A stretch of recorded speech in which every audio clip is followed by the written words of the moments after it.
So we are back with another episode of Art and Our Entertainment, and I am going to be doing a review on Orphan and the Five Beasts by James Stokoe. And I was not, I was not disappointed. The only thing I wish that there was more of in this story, I wish there was more dialogue. The panels were awesome. The writing was awesome. You know, what I'm saying when there actually was writing in the panels, but it was just at the end there was a lot of action, and I wish there just was a little bit more just writing. As far as I just wish there was more dialogue. But this this begins where the last one takes off, where um, Mo, who was our protagonist, um, she is tasked with defeating the five beasts, and she is on the last beast, and his name is Chopper Team. Chopper Team, like I said before, Mo the Orphan is tasked with fighting all of her sensei's past um, rebellious students who have become demons. You know, they become demons, and they become so consumed with their own glory that it overtakes them. Almost like it's like sins, right? Each of these five beasts have their own sins, and that consumes them.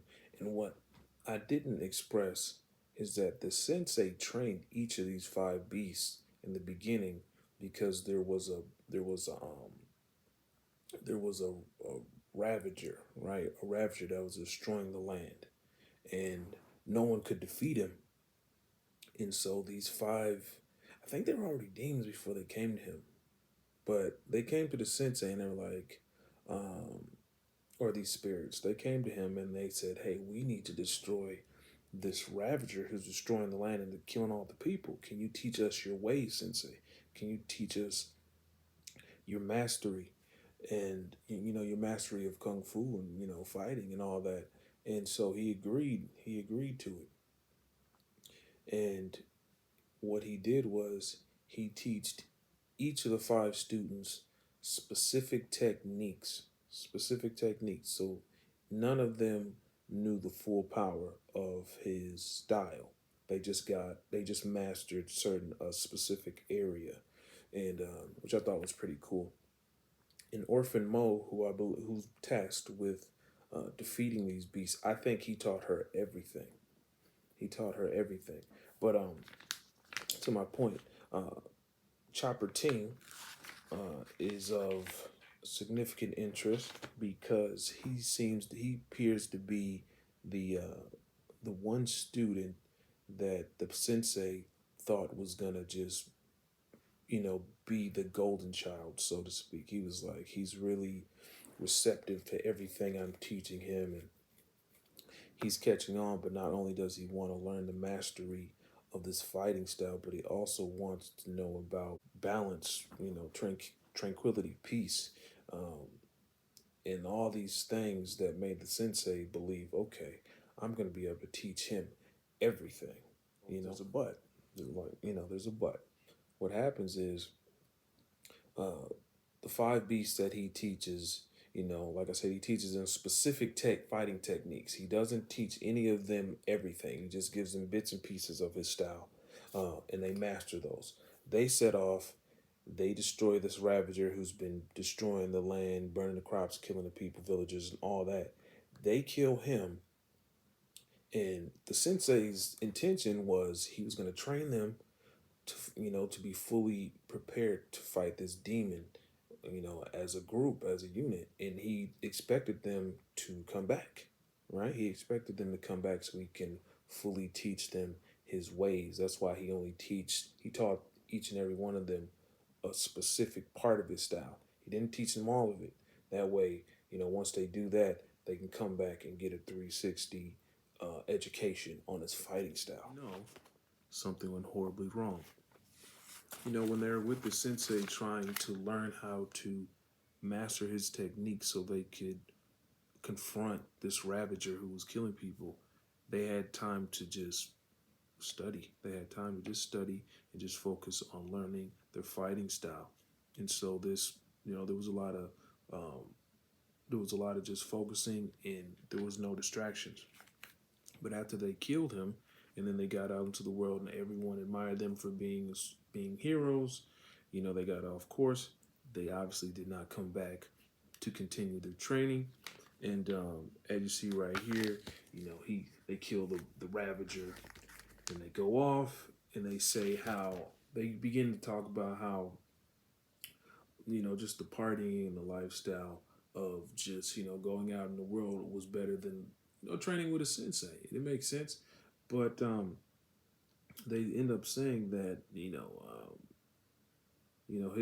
his he Chopper Ting, he had plans to go back, right? He felt like he always had time to go back and train in in a solitary situation. That he felt like there would always be time for that, but would he want to do that? And obviously he didn't. He was thrilled by you know all the wonders of the world, and he began to grow a lust for all the pleasures of the world. And and it says right here, this is what the sensei says. He says, our art, incomplete and unrestrained, will always decay no matter how bright the soul. So this is him, right? That's Chopper Ting, and he's looking at cooking, and that's him right here. This is why this is, look at all this weird shit. So what happens is, and it's a metaphor, it says, once he had possessed a lust for the world and all that it held, but the rot had begun to settle deep inside him. It didn't take long for the soul sickness to warp his inquisitive mind until it could only ever look obsessively inwards. And so he starts eating himself. And basically it's a metaphor. He became completely consumed with himself. And so he tries to share that with the world. And so he ends up feeding them himself. And like I said, he's a demon. So what he ends up feeding them are parasites, because he's a parasite. And Mo is charged with taking this bad guy down. And dude, she is a bad ass. And Chopper Ting is, he's hilarious. Dude, Chopper Ting is hilarious in this. There is a lot of action.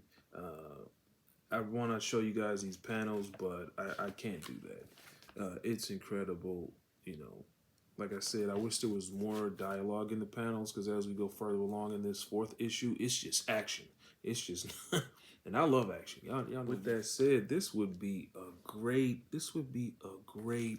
animated show, man. And there's only 4 issues. I know, and each issue is probably on average, like most comics, 26, 28 pages, but they gloss over some really in-depth story plots, right? Because there's only so much you can put in a comic. What I found dope in particular was the fact that for the 4 issues that you have of the Orphan and the 5 Beasts, there are some story plots that could be fleshed out if they were put on, say, Amazon Prime or Netflix.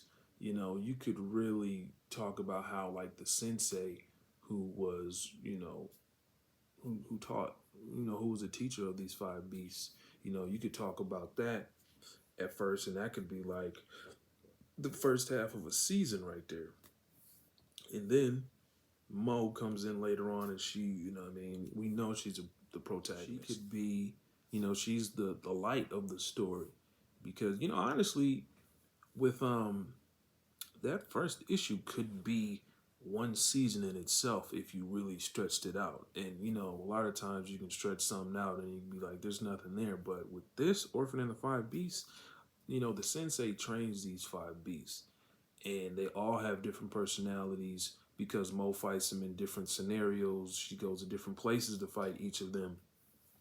So you could really flesh that out, and the sensei teaches each and every one of them. And there is a villain that they have to, that the beasts were actually good at one point, and You know, they could have a whole a training montage with the sensei, you know, and then they can show the Ravager destroying the lands while they're, you know, frantically trying to train so they can, you know, meet him in conflict and battle. And yeah, that could be like a whole season actually. Yeah, it'd be dope. I think it'd be dope. And then, like I said, Orphan Mo could be, you know, the student that really grasped what the sensei was trying to teach, and you know, and then obviously he'll be like, you know, I'm tasked. I'm teaching you this because you need to be the one to destroy the five beasts. That's what happens. That's actually what happens in the first issue. He's like, you know, I did this in good faith, thinking they were going to, you know, destroy this beast and come back to me and learn my ways because it's not all fighting. It's about peace and balance. But they didn't, and then they went on to become the very things that they destroyed. So it's you know, it's one of them stories. So it's dope, man. It was dope. But I've been on this for far too long. Orphan and the Five Beasts. Check it out. It's incredible. Yeah.